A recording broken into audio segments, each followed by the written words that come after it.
മലക്കപ്പാറ വീരൻകുടി ഉന്നതിയിൽ പുലിയുടെ ആക്രമണം 4 വയസ്സുകാരൻ നിസ്സാര പരിക്കുകളോടെ രക്ഷപ്പെട്ടു. ബേബി രാധിക ദമ്പതികളുടെ മകൻ രാഹുലിനെയാണ് പുലി പിടിച്ചുകൊണ്ടുപോകാൻ ശ്രമിച്ചത്. ഇവനെ വന്ന് പിടിക്കലും ഞാൻ എണീക്കലും ഒപ്പമായിരുന്നു. അപ്പോഴത്തേക്കും വന്ന് പിടിച്ച് സാധനം കൊണ്ടുപോയി. പെട്ടെന്ന് ചാടി എണീറ്റ് പുലിയുടെ പുറകെ ചെന്നുകൊണ്ട് പിടിച്ചു കൊണ്ടുവന്നു.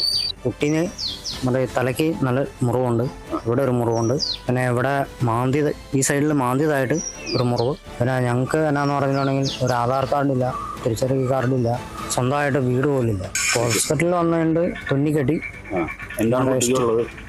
കുട്ടിക്ക് ഇപ്പോൾ വേറെ ഒരു കുഴപ്പമൊന്നുമില്ല, അതിന് കടിച്ച് കീറിയതിൻ്റെ ഒരു മുറിവുണ്ട്.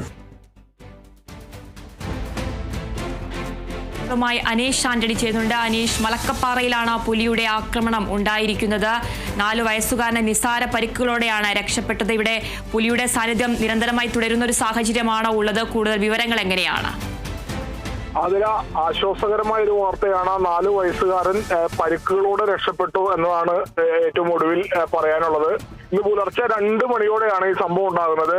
മലക്കപ്പാറയ്ക്ക് അടുത്തുള്ള വീരൻകുടി ഊരിലാണ് ഇവർ താമസിച്ചിരുന്നത്. ഇവർ നേരത്തെ അവിടെ നിന്നും മാറി മറ്റൊരു സ്ഥലത്തായിരുന്നു. അവിടെ മണ്ണിടിച്ചൽ ഭീഷണി ഉള്ളതുകൊണ്ട് നിലവിൽ ഇപ്പോൾ താമസിച്ച സ്ഥലത്ത് താൽക്കാലിക കുടിൽ കെട്ടിയാണ് താമസിച്ചിരുന്നത്. പുലർച്ചെ 4 മണിയോടെയാണ് ഈ സംഭവ സമയത്ത് 2 കുട്ടികളും 2 മുതിർന്നവരും മാത്രമാണ് വീട്ടിലുണ്ടായിരുന്നത്. ഉറങ്ങിക്കിടക്കുന്ന നേരത്താണ് ഇത്തരത്തിൽ പുലി ഇവരുടെ കുടിലിന് അകത്തേക്ക് കയറി ഈ 4 വയസ്സുകാരനെ കടിച്ചെടുത്ത് കൊണ്ടുപോകുന്ന ഒരു സംഭവം ഉണ്ടാവുന്നത്. ഇതോടെ അവിടെ ഉണ്ടായിരുന്ന ഇപ്പോൾ സംസാരിച്ച ആൾ ഉറക്കത്തിൽ നിന്ന് ഉണർന്നു. ശബ്ദം കേട്ട്, കുട്ടിയുടെ ശബ്ദം കേട്ട് ഉണർന്ന് പിന്നാലെ പോയി പുലിയുടെ കയ്യിൽ നിന്ന് ഈ കുട്ടിയെ പിടിച്ച് വാങ്ങുകയായിരുന്നു. ഉടൻ അവിടെയുള്ള ടാറ്റ ഹോസ്പിറ്റലിൽ എത്തിച്ചു. അവിടെ പ്രാഥമിക ശുശ്രൂഷ നൽകിയ ശേഷം ട്രൈബൽ ആംബുലൻസിൽ ചാലക്കുടി താലൂക്ക് ആശുപത്രിയിലേക്ക് എത്തിക്കുകയായിരുന്നു. പുലർച്ചെ വെളുപ്പിനോടെയാണ് എത്തിച്ചത്.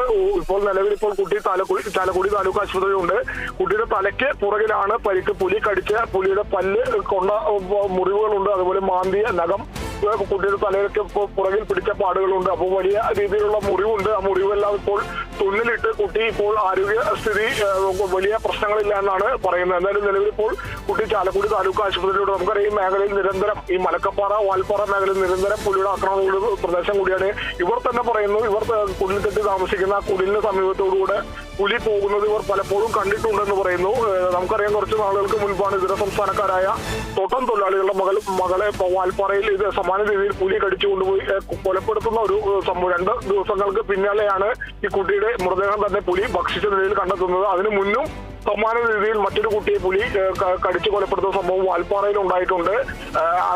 ഈ വാൽപ്പാറയും ഈ മലക്കപ്പാറയും ഒക്കെ അടുത്തടുത്ത് കിടക്കുന്ന പ്രദേശമാണ്. ഈ സംഭവം ഉണ്ടാകുന്നത് കേരളത്തിലാണെങ്കിൽ ഞാൻ നേരത്തെ സൂചിപ്പിച്ച സംഭവം തമിഴ്നാട്ടിൽപ്പെടുന്ന സ്ഥലത്താണ് ഉണ്ടായത്. എന്തായാലും വലിയ രീതിയിലുള്ള വന്യമൃഗ ശല്യമുള്ളൊരു മേഖലയാണ്. ഭാഗ്യവശാൽ ഈ കുട്ടി നിസ്സാര പരിക്കുകളോടെ രക്ഷപ്പെട്ടു എന്നതാണ് ഏറ്റവും വലിയ ആശ്വാസകരമായ കാര്യം. അതില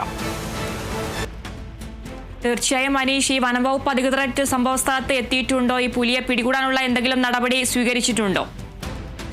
അതിനാ ഒരു പുലിയല്ല ഈ മേഖലയിലുള്ളത്. നിരന്തരം നിരവധി പുലികളുണ്ട്. കാരണം ഒരു പുലിയെ നമുക്കറിയാം വാൽപ്പാറയിൽ ആകെ കുട്ടിയെ കൊലപ്പെടുത്തിയ പുലിയെ കൂടുവെച്ച് പിടികൂടുന്ന ഒരു സാഹചര്യമുണ്ടായി. എന്നിട്ടും ഈ മേഖലയിൽ പുലിശല്യം കുറയുന്നില്ല. നിരവധി പുലികളും അതുപോലെ മറ്റ് കരടികളും ആക്കാത്ത പ്രദേശമാണ്. വനംവകുപ്പ് അതുമായി ബന്ധപ്പെട്ടൊരു പുലിയെ കൂടുവെച്ച് പിടിക്കുന്ന ഒരു കാര്യത്തിലേക്കൊന്നും ഇപ്പോൾ എത്തിയിട്ടില്ല. എന്തായാലും അത്തരം നടപടിയിലൊക്കെ കിടക്കും എന്ന് തന്നെയാണ് നമ്മൾ പ്രതീക്ഷിക്കുന്നത്. ഈ സംഭവം ഉണ്ടാകുന്നത് വനത്തിനുള്ളിലാണ് എന്നതാണ് എടുത്തു പറയേണ്ട കാര്യം. ജനവാസ മേഖലയിലല്ല, വനത്തിന് ഉള്ളിലാണ് ഇവർ കുടിൽ കെട്ടി താമസിക്കുന്നത്. ഇവർക്ക് മറ്റൊരു ആക്ഷേപം കൂടി ഇവർ ഉന്നയിക്കുന്നുണ്ട്. ഇവർക്ക് കൃത്യമായി റേഷൻ കാർഡോ ആധാർ കാർഡോ മറ്റ് സ്വന്തമായി ഭൂമി ഒന്നും ഇല്ല എന്നുള്ളൊരു കാര്യം കൂടി ഇവർ പറയുന്നുണ്ട്. ഇവർ താൽക്കാലികമായി വനഭൂമിയിലാണ് താമസിക്കുന്നത്. വീരൻകുടി ഊരിലെ ആദിവാസി വിഭാഗത്തിൽപ്പെട്ട ആളുകളാണ് ഇവർ. എന്തായാലും ഇവർക്ക് ഭൂമി ഉൾപ്പെടെയുള്ള കാര്യങ്ങൾ സർക്കാർ നൽകും എന്നുള്ളൊരു ഉറപ്പ് ലഭിച്ചിട്ടുള്ളതായും ഇദ്ദേഹം പറയുന്നുണ്ട്. എന്നിരുന്നാൽ കൂടി ഈ വനംവകുപ്പ് ഒരു പരിധിയുണ്ട്. കൃത്യമായി അവിടെ വലിയ സമരങ്ങളൊക്കെ നടക്കുന്ന ഒരു പ്രദേശമാണ് ഈ അതിരപ്പള്ളി മേഖല. നമുക്കറിയാം കാട്ടാനയുടെ ശല്യം മൂലം വലിയ രീതിയിലുള്ള പ്രതിഷേധമൊക്കെ നടന്ന MLA MP ഉൾപ്പെടെയുള്ള ആളുകൾ പങ്കെടുത്ത് വഴിതടയിൽ സമരം ഉൾപ്പെടെ ഉണ്ടായിട്ടാണ്. എന്നിട്ടും വന്യമൃഗശല്യത്തിന് യാതൊരു പരിഹാരവും നാളുകളായിട്ടും ഈ മേഖലയിൽ ഉണ്ടായിട്ടുള്ള എന്നാണ് ഏറ്റവും വലിയ കാര്യം. എന്തായാലും വനവകുപ്പുമായി ബന്ധപ്പെട്ട് പുലിയെ പിടികൂടുകയോ മറ്റു കൂട് സ്ഥാപിക്കുക എന്നുള്ള കാര്യങ്ങളിലൊന്നും നിലവിൽ ഒരു സ്ഥിരീകരണം വനവകുപ്പിന്റെ ഭാഗത്തൊന്നും ഉണ്ടായിട്ടില്ല.